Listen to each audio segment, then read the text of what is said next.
everyone on the couch, when you've been to award shows, the Oscars, the Golden Globes, you've all taken your parents, which is, I mean, that seems, you know, to have four of you all do the same thing. Touching. It's lovely.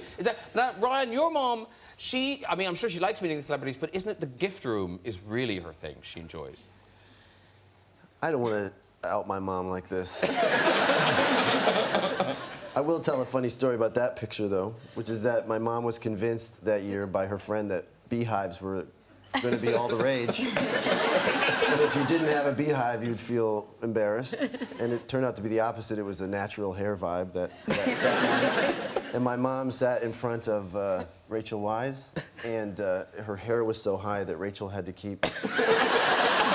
And my mom kept sinking in her chair, and I didn't know what to do because I was, you know, I wanted to have a nice night, so I didn't know Meryl Streep, but she was sitting next to me, and I said in a commercial break, would you mind just telling my mom you like her hair, you know? Aww. And she was like, I got this. And then the commercial went, she goes, do you know, I wish I was going to do a beehive, and I wish I had. My mom was like, raising the roof all night. Does she already know that story, your mom? My mom? Yeah. Oh. No, you ruined it. Yikes! She'll never see this. Back in the show. She'll never see this. Yeah. So you talk about parenting. There's lots about your mother in this book, and sometimes I think family members, they don't like being part of the act. Your mother loves it. Yeah, like, she loves it. Yeah. Like, properly loves it. And she also feels that there's a certain amount of status that's come with her level of celebrity. One of the things she loves doing is she gets nervous when she's at a shop that they might not recognise her. And so, regardless of what she's buying, she will always sort of pay with her card and make sure they see the surname. Just sort of go, yes, that is Ranganathan, correct. So she feels like she's won the lottery or something. But one of the things I keep having to say to her, she's just overthinking it. She wrote off her car at the beginning of lockdown, and then she couldn't get any... All the car places are closed down. She was trying to get a replacement. She's a key worker. She works for Royal Mail, so she was trying to figure out a way to get to work. And I said to her, just take my car. I've got a Mini. You can just borrow that for as long as you want. And so she borrowed the car, and then it got to the point where we were talking about getting another car. And I said to her, what do you want to get? And she said, you know, the problem is, Ramesh, is not as easy as just buying a car, because I'm a celebrity's mother.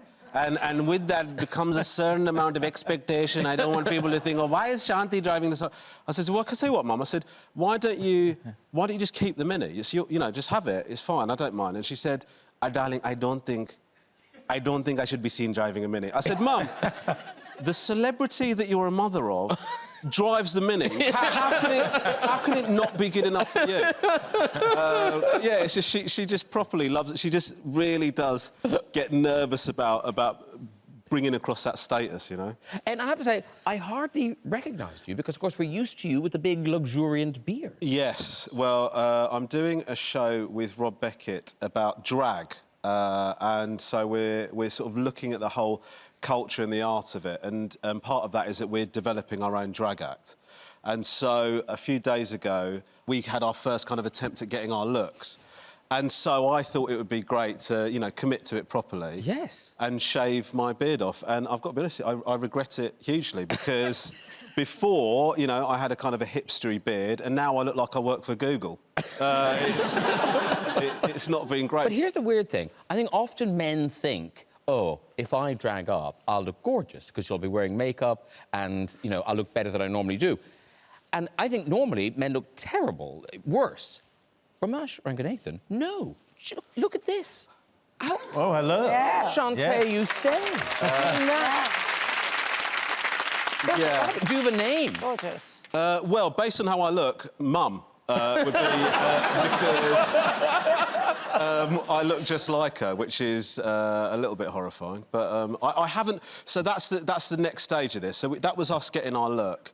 And then now we've got to work on what the persona is. Is this for one show, or is it a whole series? Well, it's a series, but we're only looking at drag for the one show. Seems a lot of work to go to for one show. Well, I just sort of feel like... It's not for a show, is it? I was going to say...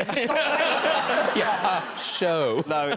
Sure, OK. Yeah, I mean, listen, am I going to carry it on afterwards? Definitely. But, an act. Yeah. I mean, it'd be something to do the encore at the end of the tour. Well, listen, when you kind of started performing, you were doing these raves. You were singing at raves in East London. Yeah. But your parents would have to bring you because you were so young. Yeah, yeah. I was sort of like 15 when I first started going, and you know, it's that time where you're kind of like, I'm going to be so independent and cool, I'm going to go to these raves, and then my parents were like, and we're coming with you. You know, so it's like the rebellion just got kind of like taken from my grasp, and then we were this weird family who went to raves together. I love how sweet... Your parents sound adorable. They're very sweet. What's the story?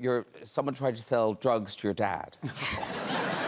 He hates when I tell the story, but yes, he... I think he comes out of it very well. Yeah, well, it's very, you know, loud. It's loud in the rave. Of course. It's very loud, and I think they were trying to sell him some MDMA or something, and I think there was a sort of miscommunication about whether it was MDF, wood, paneling or something. So, you know, I don't think he really wanted either. But I think there was just some sort of miscommunication there. You know, understandably so. So I just love that. Yeah.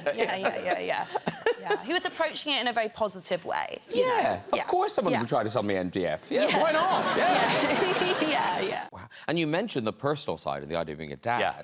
And, of course, that's incredibly present in this film because it is a family affair. Yes, it is. Check this out.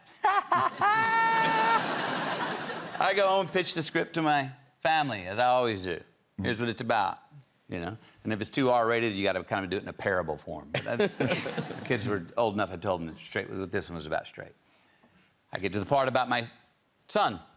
And my son, Levi, who's 15 at the time, goes, is that part cast yet? I said, no. He goes, you think I can read for it? Oh, my God. And I just kind of look at him, huh? Had you ever written... Had you No. ever read for anything before? No. So this surprises me, but I kind of just give him a shoulder and like, yeah, right. He comes back next day. The next day, he badgers me 4 times. I said, okay, all right.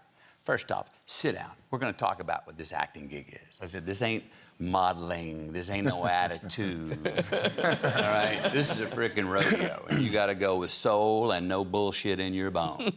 So he goes, well, I already got a scene worked out I want to shoot. So I pulled out my camera, shot, and I was like, first take, I was like, okay. Kids got present. He was able to behave honestly in front of the camera. I was like, that's, for starters, you need that. We did 2 takes. I sent it to the casting director with a note saying, I think this is good enough for a callback.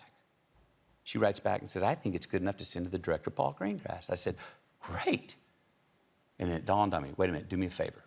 Can you pull his last name? If he gets it, is he going to have an inkling that the last name helped him? Oh, I don't want that happening.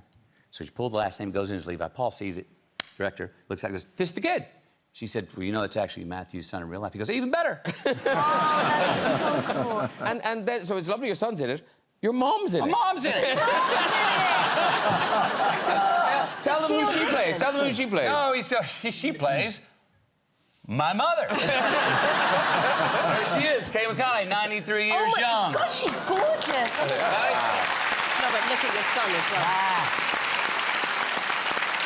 So, Paul and I would get together every week and kind of just go over the last week.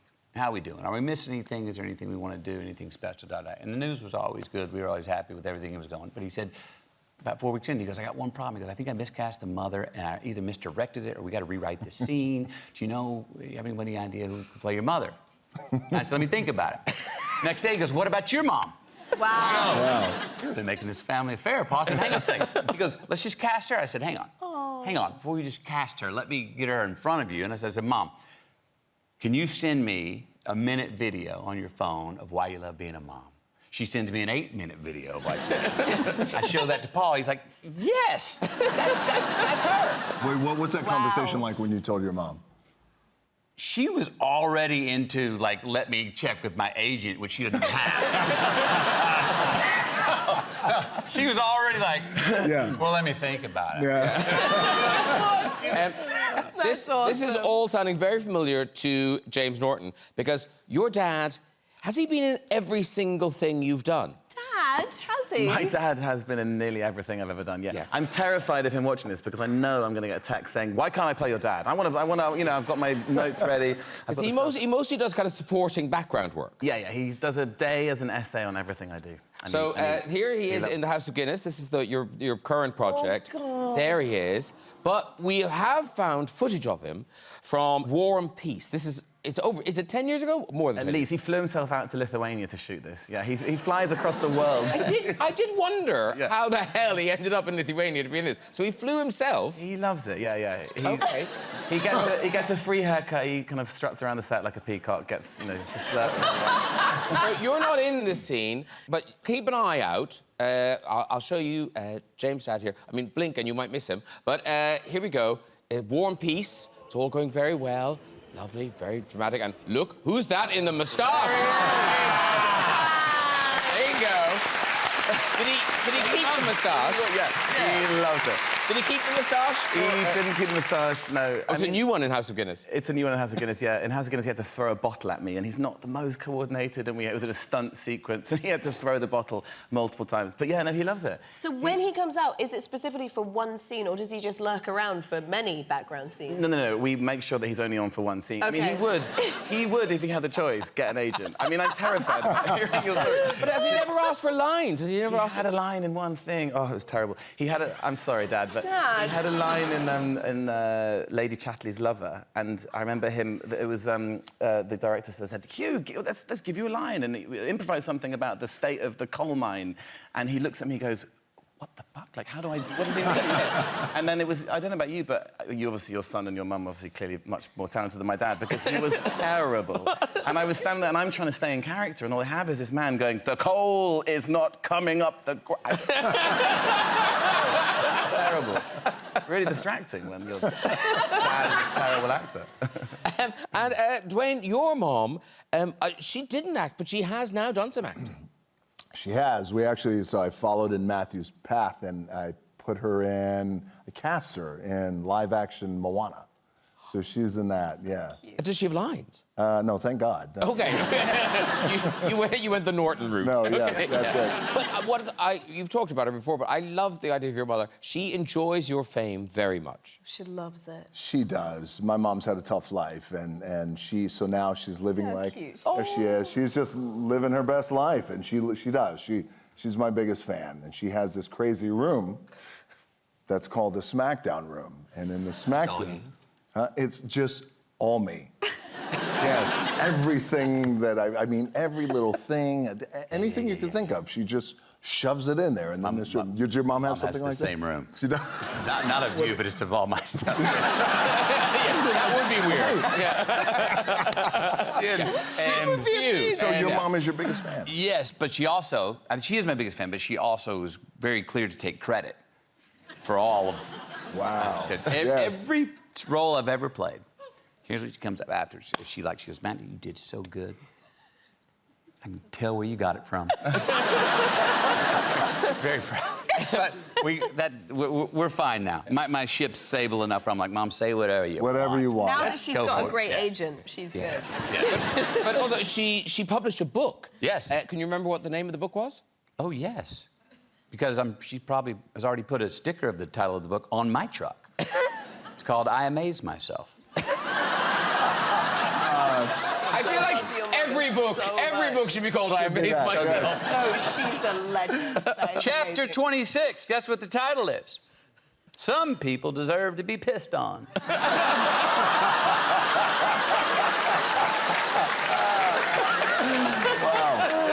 Because Kate, obviously, your experience was so different because, you know, Goldie and Kurt, they were in these... So were they super protective of you?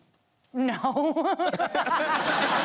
I mean, you know, I think I like came out like a can girl. Like I came out doing high kicks, and my mom was like, uh-oh. Like, and I think it was more about them wanting me to stay in school and not like feel like I needed to be like performing and doing things all the time. They wanted me to have more time like as a kid. But I was like, from 10 years old, I just wanted to be on a stage. Yeah. Then it was like, once I was 18, they just were like, bye, have fun. Yeah. And...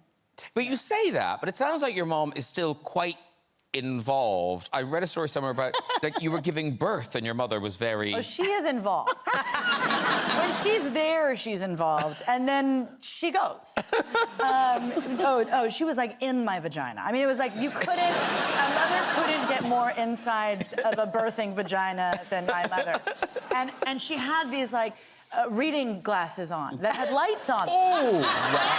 I mean, it was out of a comedy. I mean, it was like literally. Oh, she. What a privilege, though. Go. I mean, You know, Shouting at the baby, follow the light. Both of the kids. But the thing is that having mommy there, as funny as it is, was really special. Yeah. So she is involved. And your mom, now sadly, she didn't live to see the show, did she? Well, she didn't want to see the show because, and I didn't want to be guilty of matricide because I could kill her emotionally watching this show. But she had spies everywhere that would tell her about the show. I sat down, I played her all the music, I would show her the designs for the clothes, I would, I gave her the script, she read the script, and then the first time she ever spoke to the lady that played her on Broadway, Andrea Burns, a wonderful actor, her first line was, "What are you doing with my life?" So she didn't go, but I know she's there. She's there. But your daughter posted a fabulous video of her and your mother, her granny. She became a famous rapper in her later years. So this is your mother and your daughter together. Yo sé que me extrañaron, no vayan a llorar. Pero más que rapeo, tengo que trabajar. Aquí desde mi silla arreglo 1000 problemas, llamando yo a mi yerno para que los resuelva. Gestiono por aquí, dispongo por allá. Pero a los que me llamen, muy caro pagarán. Sí. Yes. Don't worry, I make an offer they can refuse. She was rapping about how she controls the world from her little kitchen table, that's where she was, and how she does it is calling my husband, so he takes care of it for her. And then somebody called her to do something. She goes, "I'll make him an offer they can't refuse." Because Maxine, now some of the parts you've played over the years didn't thrill your family. No. No, because Shameless was quite out there. Yeah. I know, Shameless. Everyone loves Shameless. Was it your mom had the real problem with Shameless? Yeah, she did. Yeah, when people used to say, "Oh, what have you been in?" She got dinner, ladies. That was all she was proud of. Shameless was a little bit too much, topless ironing and for anybody. If anybody's mum, not even mine, would have been. Other people's mothers. So because Seth Rogen. Yes. Your parents. It's lovely. They're very supportive. They are. I think we've got a picture of your mom, Sandy. That's my mom. Mom Sandy. Now, is she Mrs. Rogen? She is, yeah. Mrs. Rogen. Mrs. Sandy Rogen. Yeah. And now this is cool. Like, what a cool mother she is. Because you tweeted a link to a video you did. You tweeted this thing, want to know how to roll a joint? Let me teach you. You did do this. I taught people how to roll joints. It's community service, technically, so yeah. You care too much. Exactly, and it knocked a few hours off my sentence, so that... And very sweetly, Mrs. Rogen, your mom, tweeted this. That's so great. So proud of your great abilities.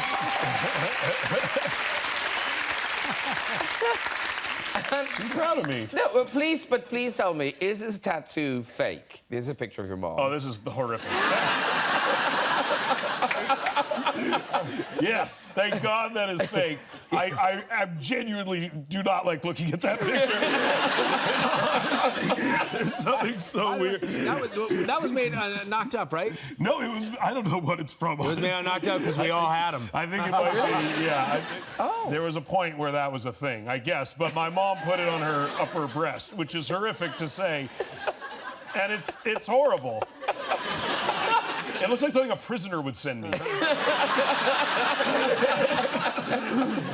What happened, Mom? Why, Mom? But now, your mom seems, she tweets, she's good at technology. She does. But lots of examples out there of parents not quite getting the hang of texting. I don't know if these are real, but they're out there, and they're quite funny. So here are some of them. So there's a mother texting somebody. I think there's something wrong with my phone. I don't think my texts are going through. Yeah, they're getting through. How can you be sure? Now, so many parents do this one. This is somebody texting their mom. I got an A in chem. WTF, well done. Mom, what do you think WTF means? Well, that's fantastic. It should be. I mean, those are tricky. But then, this is so sweet. So a mom, because I didn't know for a long time how to use emojis, but the mother's found emojis and she's delighted with herself. Off she goes. Oh, geez, little chocolate kiss. With eyes watching over you. It's a poop with eyes, Mom. And then the dreaded predictive text, which that's not just parent, that's the bane of all our lives. This is from to a father. I heard Mom got stung by a few bees this morning. Is she okay? Hospital? She's okay now, no hospital. She had to take the deep penis. So, what? I had to inject her with an epic penis. Oh, for Christ's sake, EpiPen! Well done, the parents. Very good. Peter Crouch, you've had a night out with my mum. I have. Yeah. I wasn't sure whether you'd remember this. Yeah, I did, yeah. It was at the Isle of Wight Festival. The Isle of Wight Festival, yeah, she was going for it. She's a lovely lady. She is a lovely lady. It was so weird. She went to a festival for the first time ever. The first picture she sent me was this, which is like, yeah, 6 roses. She went on her own. And then I got a load of garbled, like, slightly drunk messages saying, I'm with Peter Crouch. I was like, what? And then she sent this, and that's you and her. And the festival. I was like, well, I hope she's not, like, bothering you. And then, like, 12 hours later, I got another one. It's like a change of clothes. Yeah. That was day 2. Yeah, you know, What happened that night? I can't tell you. It was a great night. I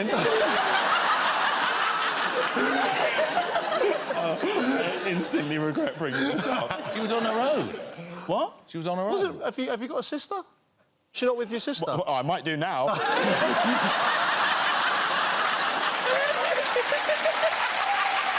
Very cool sister, yeah. Amelia's mom's here, is she? Yeah, Oh, so's Mum. Oh, they're sorry. Because the last time you were here, you were telling us that when you did the Han Solo movie... Yeah. Your mom went a bit overboard. Well, yeah, with this is it. I mean, merchandise. Mum's here, she knows the story, but basically she came on set one day and it was the day that we were getting cyber scanned for the toys and all of that. There's a lot of merchandise for the Star Wars movie. And so I was busy doing that and wasn't looking at what she was doing. And she'd befriended the head of merchandising for all of Star Wars and was like, would you mind? Would it be all right? Is her face on anything cool? Can we get that? Can you get it? This is the address. Thank you so much. And then I was away. And then this is Amelia's bedroom. I swear, there's like only one of these things and Mum got them made specifically for this. Malcolm was like, no.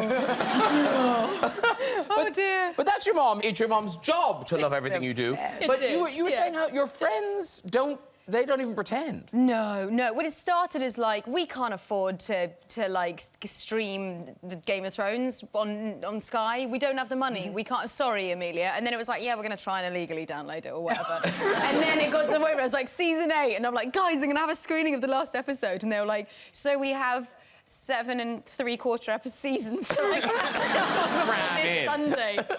Yeah. No, I think yeah. It's a little rude. I mean, they do. No, some of them do, but just some of them don't really. I don't know. It's me. They're like, well, it's Your friends are just sat there going, look at her pissing about on dragon. I know. Yeah. Ridiculous. Because your mother sounds like a force of nature. She's a force of nature. Oh, look, yeah, that's my mum. Oh. She's cool. And she's so unfazed by everything. She came to set, and I was kind of worried about bringing her to India because of all these guys on the film, and we got her a room, and I'm like, Mum, you have to be good when I'm on set. Do not pester anybody. And I come back home, and she shows me a camera, and she's got, like, 50 different poses in, like, 8 different locations with Maggie. I think she tested the hotel, like, charms. And, like, poor Maggie I mean, she had to entertain my mum. And Bill, she's like, people from the hotel, just everyone. She's, it was really just, yeah. And was it your mother? It seems like a twist. It was your mother who kind of forced you into auditioning for Skins. Yeah, she did. I owe a lot to her. Yeah, she saw this open casting call. And I was 16 and she saw this thing and she dragged me to this big casting call. I thought she'd gone crazy. And we queued outside the National Youth Theatre and there was all these like drama types doing their vocal warm-ups and like limbering up, and I was there in my backpack and my school uniform with my mum. Did your mother have any idea the sort of show that Skins? No. I remember Jane, the casting director, she's like, Anita, Mrs. Patel, it is a little racy, but everything will be fine. And then the first episode, you know, get my cheeks out, those cheeks, and you're sitting in, you know, it's Indian families are big, so she's invited everyone. Great-grandparents. I mean, I think someone must have flown in from India. I mean, next door neighbours, anyone that walks past. She's put a banner outside the window trying to, you know, my son's on TV. And it was just so embarrassing. Well, was it a hushed reaction when the Dev cheeks came out? She was embarrassed, and then she was happy that I wasn't gay. Every cloud. We do have a chef on the couch, Jennifer Garner. Yes. No, you can properly cook. And what do you now? You do your pretend cooking show. Yeah, it's pretend. But it's kind of real. It's because I'm such a fan of actual cooking shows that I cannot wait to see your movie. I'm so excited for it. But I don't spoof them. I'm a humble chef. I'm a mom cook. And you cook with your mom. Your mom. Oh, sometimes. Yeah. Yes, my mom. Yeah. This is Patricia Ann. Yeah. Well, there she is, Patricia Ann. There she is. Yeah. Oh, she loves it. She is going to be thrilled that she was mentioned here. It turns out, I have found out that my mom wishes she were famous. And she says, Jennifer, I was at the airport and 4 people recognized me. And I'm like, oh, great, Mom. That's wonderful. Johannes, when did you get here? 2018. And I know your mom and your sister were here. Were they here? Were they able to see the show the last time? They missed it because of visa issues. You know, you can't get into this country. They check everything. But when they did finally get their visas, they were able to see the UK. They were able to see London, and I took Mum to Buckingham Palace with me. Which is so amazing. I know, because she's obsessed with the monarchy. So you can imagine. There you are. So you're making a speech. Yes, I was. Duke of Edinburgh Awards. I was speaking to youngsters in this country and just telling them that they can be and do anything that they want to do. What an amazing... So your mom and your sister were in the crowd there? My mum was sitting in that garden with a Queen's blanket. I know, she's still proud. She's like, I bet I was the last one to... Mom. Oh. Yeah, but yeah, it was a bit... She doesn't stop telling everybody about it back home. Because Salma, didn't you bring your mom to Buckingham Palace? Well, she wanted to go, and we were in a group of people. What do you want to see in London? And she says, the one thing I don't want to miss is Buckingham Palace.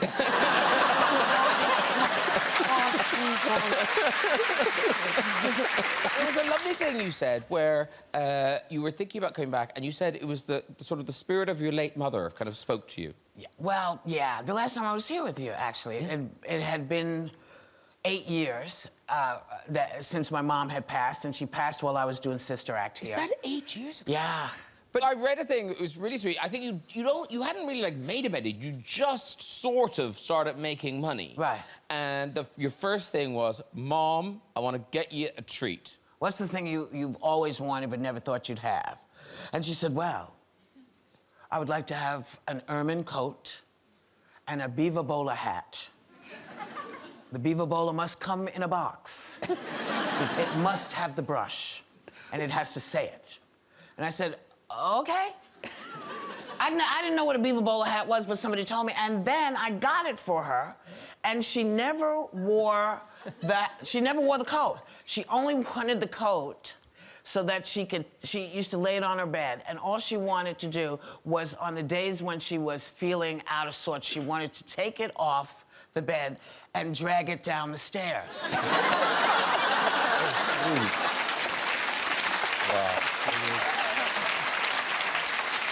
sweet. It was really cool. Oh, Jodie, since we last saw you, Olivier Award and Tony Award on Broadway. Congratulations to you. Yeah. I know, it's fantastic. Now, it seems like your parents like you winning awards. Yeah, you would think so. They get lots of free stuff. Swag. Yeah, and it's shameless. With the Olivier, they took it home and they got a free upgrade on the Avanti West Coast. And then they got... No, seriously, were they holding it out on the train? My dad had it in his backpack. I was like, keep it in the backpack. He's like, OK. And then he obviously got it out on the table, got a free upgrade. And then a free lunch at the local pub. Oh, my God. Yeah. Everyone's a winner. Did you get to hold on to the Tony, at least? Yeah, they haven't had their hands on that yet. I don't think what they'll get with that. I know, fantastic. And Saoirse, just your first one was when you were 13. That's so bonkers. 13. And again, Mom was your date. Mum was there. Mum's been at all of them. She can't get enough. She loves it. She went and there I am. Oh my God! In a nice green dress. No, go that's Halloween. That's Come Halloween. on, Ireland. You're wearing a green dress. You took a medal. I didn't have a choice. That was me in my green dress. Oh. And Mum came with me and she was so excited. All she wanted to do was meet John Travolta. Did she? Yeah, she met John Travolta. She'd been to see Saturday Night Fever 27 times. That's wow. In the cinema. 27 times. So all she wanted, she didn't care whether I won or lost. She's the one that's put this mindset in my head. She's like, you're gonna lose. I think it was Tilda Swinton that was gonna win that year. And she's like, you're not gonna win. But I am gonna meet John Travolta.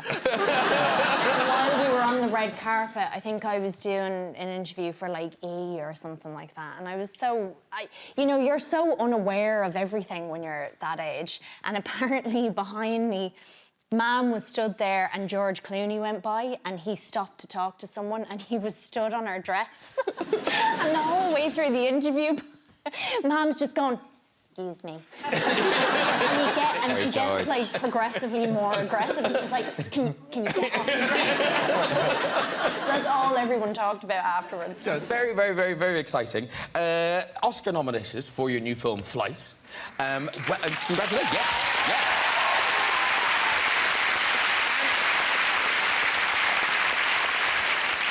It's an amazing, 6th nomination. Yes. You've won twice. Yes. When you get the call this time round, is it as exciting or is it kind of... Well, it's not like the first time. I mean, the first time went crazy, but it's still an honor, great honor. Who are you going to go with? Actually, I think I may be going by myself. My wife is doing a play in New York. Should we have a competition? Bye-bye. Shut up. So your wife's in a play? Yeah, she's doing a play, so... So you're just going by yourself? Well, I don't know. Maybe I'll take my mother or something. Because you took your mother before, didn't you? Yeah, and my wife. Together? Yeah. Well, that was a brave move. Because I don't know where you told this. You were telling a story about it's a classic mother. Mothers are obsessed, aren't they, by centerpieces? Oh yeah. Wherever they go, they love a centerpiece. Yeah. So the governor's ball afterwards is a big dinner, and they had these big centerpieces, and she started talking about how beautiful it was, and I could see where she was going. I don't know if I had won that year. I don't know if I carried out the Oscar or the centerpiece or both. but I did carry out the centerpiece. I did. He's like, grab that, son. Mom, not taking. She says, what's a waste? Those beautiful flowers, so I'm walking out. It is a weird thing that mothers are so sad, but they really are. My mum, when we went to that Elton John ball thing, she came out with placemats, a pile about this high. I left her there. I went home because I had to work the next day. She was there till 3 o'clock in the morning and came home with a massive... Placemats? Yeah. She's stolen little kettles and little teapots.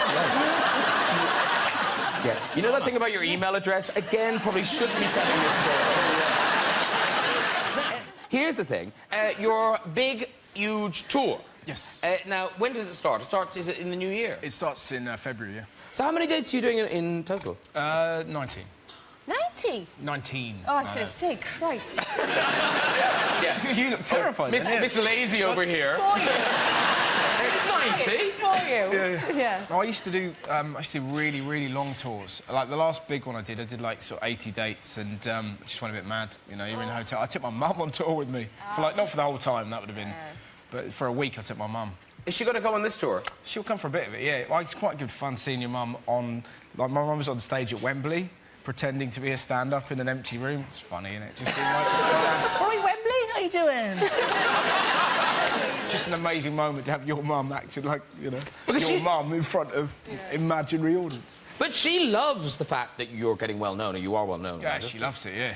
Last time I went home, my mum was like, "Come on, let's go into town. I want people to know that you're my son." So, yeah, so we were like joining. She took me to a pet shop, like that. Just walking around. She's like, "Should we get some dog food? Russell Howard off the telly." My mum's insane. She spent last Christmas, she spent about 40 minutes doing an improvised song on a karaoke machine about taking my nan shopping. That's some tough Yeah, stuff she just to kept work on with. going. "You mustn't ever linger. We got to buy fish fingers." It was. We were just sitting entranced, just watching her go on and on. "Should we go to aisle 3? No, thank you. Don't need chalk ices today." Just sat there going, "This is a breakdown. This is what it looks like." But my dad, rather than deal with it, my dad went, "Somebody get the camera phone now." We recorded about half an hour of it. And do your family mind that you talk about them in your set? Not really, no. You know, it's sort of fine. My family are just funny. It's got an old... My granddad, like my nan recently had a pacemaker fitted, and my granddad won't let her near the microwave. Right? And I said, "Why is that?" And he generally went, "In case she explodes." But it's true. He go, get away, come on." I killed for the lasagna meal for one. But, you know, I don't think they mind, you know. Because your dad, mate, he was quite... Was he an embarrassing dad or not an embarrassing dad? He was unusual, you know? He was kind of, he used to do yoga in parking lots and stuff. Wow. When we would be you know, we sort of go... That's pretty crazy. Yeah, I'll go with embarrassing then. Yeah, he did it, I mean, intentionally to upset us. Fantastic. You know, so he was kind of... My dad... That's what I'm going to do when I'm a dad, just deliberately try and make their life hell. Yeah. My dad once, when I was like 14 and my parents were having lunch outside with some friends, and we were, you know, and they just, I was saying like, I was 14, and I was like, "You guys are so boring. You never do anything surprising. You never do. You're so kind of bourgeois." And my dad took a pie from the table and smashed it in my face. Making a point. But in terms of embarrassing parents, Charlotte's mother, Wow. she must be award-winning. She's pretty special, I'm not going to lie to you. Pretty special. Is she still as bad? Oh, worse, man, worse. Because when you were little, because the thing is, because you were little, Yeah. so you'd no control over this embarrassing creature. Well, no, because like Wait till you hear. I got invited to some like amazing places, like so when I'm like 14 and I'm at the MTV Awards in New York, and Busta Rhymes is there, and Destiny's Child, Jay-Z. Jay-Z and sat in front of me, and he kind of turned around and he's like, "I'm a really big fan of your work. I can't wait to hear performance afterwards." And I'm like, "Oh my God, it's Jay-Z. I'm gonna have a meltdown." And my mum's like, "Who the hell's he?" And then I presented an award to Eminem, and I literally had to coach her for about 5 minutes how to say his name. Emma what? And what was the thing about the breastfeeding? Oh, really?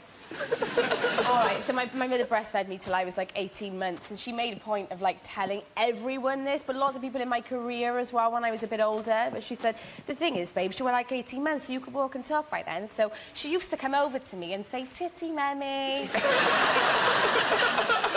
I'm trying to be a serious artist, But as you mentioned, Chiwetel, you had this whole experience too, the whole... Yeah, apart from the lunch, everything else. You missed the lunch. I missed the lunch. But is it fun, or is it just... It's, I mean, it's exhausting. It's exhausting, yeah. It can be fun. It has definite highlights, you know. I remember being at the after party. The after parties of the Oscars, win or lose, I mean, they're great. They're the best. You know, I took my mum to the whole thing as well, and I remember being at the after party and looking Madonna had a party. Oh, yes. And I looked over, at one point, and I just saw my mum in a very deep conversation with John Travolta. And I thought, that's probably the most surreal thing I've ever seen. And I wonder what they're talking about. They're very intense, you know, but I never really got to the bottom of what they were talking about, but, you know. Wow. That is weird. That is, yeah, that's weird. So, Pushy Parents, you have kind of an opposite thing, Richard, where your mother is sort of pushing herself. She's doing press now on the basis of you being... I know. Well, because the novels are slightly based on where my mum lives, which is in a retirement community. The novel's about 4 detectives in their 70s. Someone from the Sunday Times said, oh, we'd love to go and interview your mum. We'd love to go and interview Brenda. And my mum's very shy. I thought there's no way my mum's going to want to talk to the Sunday Times. But I said to my mum, do you fancy talking to the Sunday Times? She went, yeah, fucking right, I do. Graham, I'm paraphrasing. Yes. She would like to. And so they went down, took loads of photographs. Her and her mates were there. And I read the article, like, a couple of weeks later, and it's really rather a lovely piece, and she talks about me, she talks about where she lives, and talks about, you know, old age and, you know, living in communal ways. And at the end, they say, you must be very proud of Richard and the books. And she went, do you know, his writing's a bit staccato for me.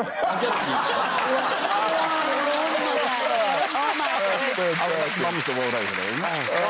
I want to meet your mum.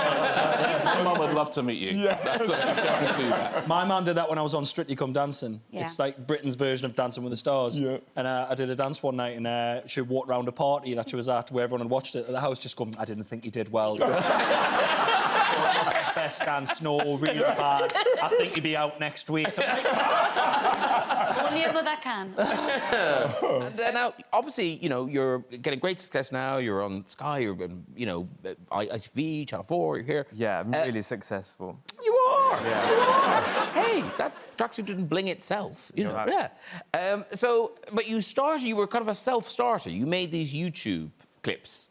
Yeah, because I didn't know anyone in the film or TV industry. It felt like this quite far away, inaccessible world. So the closest thing to me was the internet. And I just used to make comedy videos online, but I knew my parents wouldn't be on board with my career plans. So I decided to put my mum in the videos so that she would be emotionally invested. Smart. Good thing. Yeah. And then the video started doing really well. Like, I started getting loads of views, and I was like, OK, this is not so bad. And one day, I got a call from a producer in India, and she was calling from, like, the biggest television network in Asia. And she was like, we're casting for a lead role in a primetime TV series. And I was like, OK, I've never thought about Bollywood, but go on. She was like, oh, no, we don't want you, we want your mom. So I go to my mum, and I'm like, Mum, some producer wants to put you in her TV show. You probably don't want to do it, right? My mum's like, well, no, I'll give it a go. So we film an audition, right? We send it off. 3 months goes by. We don't think much of it. And then I get a call from the same producer. And she's like, oh, my God, your mom is amazing. We want to cast her as the lead role, send her on the first plane to Mumbai. So this is what happens, right? My mum moves from Essex, working as an English language tutor, flies over to India, starts working as a Bollywood actress, ends up being there for 5 years, becomes a household name in India. Wow. What a picture. Is that her in the show? That's the show she's most famous for. It's called Ye Hai Mohabbatein. Doesn't she look lovely? She does. She's really in her element. And then you've given us some other pictures. What's this next one? This is her with some dancers, I think. This her with backup dancers, living her best life. You know, I know I should be happy for her, but this wasn't the plan, Graham. She's getting more attention for something I did to get more attention from her. But when is this recently or? No, this was a few years ago. She's like. You weren't on telly at all. It was just her. You know what I was doing at the time? No. I was working Sports Direct. Imagine doing that job every day, knowing your mum's on the other side of the world getting her own backup dancers. I